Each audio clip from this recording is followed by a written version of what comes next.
Joining me now is Congressman Mike Quigley, Democrat of Illinois. He sits on the House Intelligence Committee. Congressman, thank you very much for joining us.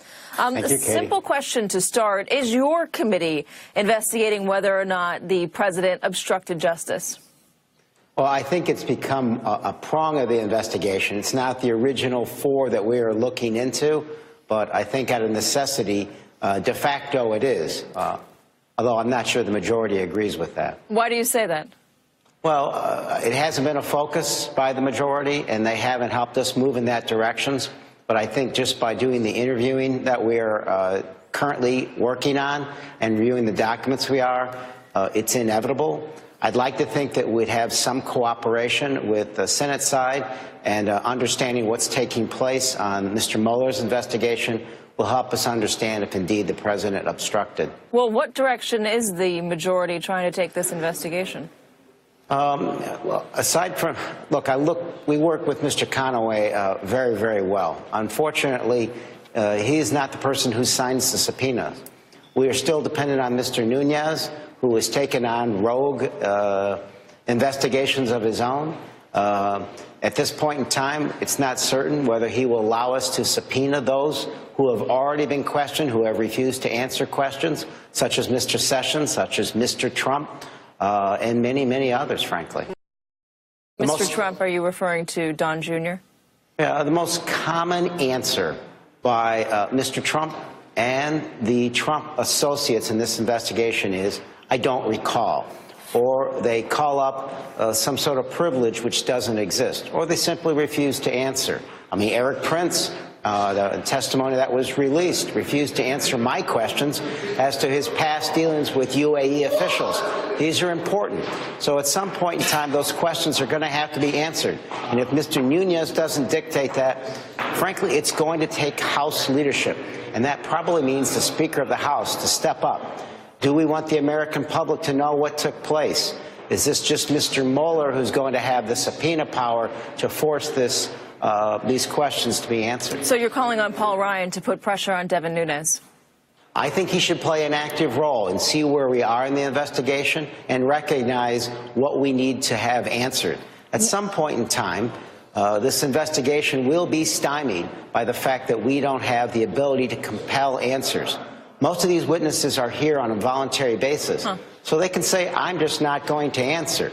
Or they take a privilege, as Mr. Trump Jr. did, which indeed does not exist. What exactly do you want to nail down with Don Jr.? What took place, what was said in his conversation with his father about the meeting at Trump Tower with the Russians offering dirt on Hillary Clinton. Do you have reason to believe that they did have a conversation about that? I have reason to believe they had the conversation after this event took place. All we know so far from his testimony is that he was talking to White House personnel through text, and that the president was present on the other end of the conversation. So you know that the president was present with the person or people that Don Jr. was texting? Right. Huh. And at this point in time, he's refused to say any more that has taken place in a conversation. So you haven't been able to get from him whether or not that person relayed that information to the president at the time while they were texting. Who is the person he was texting?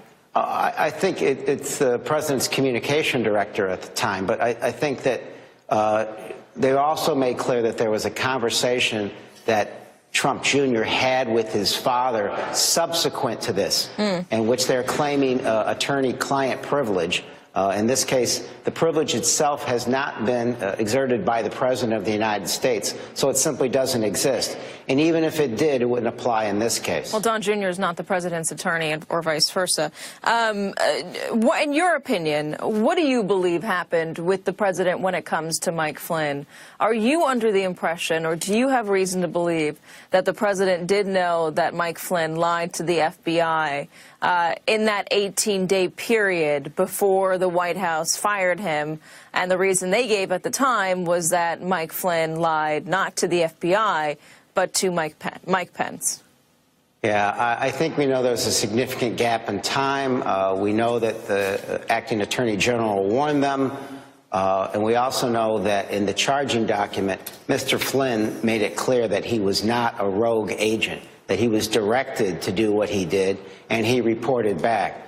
So what we know at this point in time is that he's cooperating, and there were several people at the White House that knew exactly what he was doing. A number of your Democratic colleagues are now calling for the president to resign. Sanders, Merkley, Gillibrand, Booker, these are senators.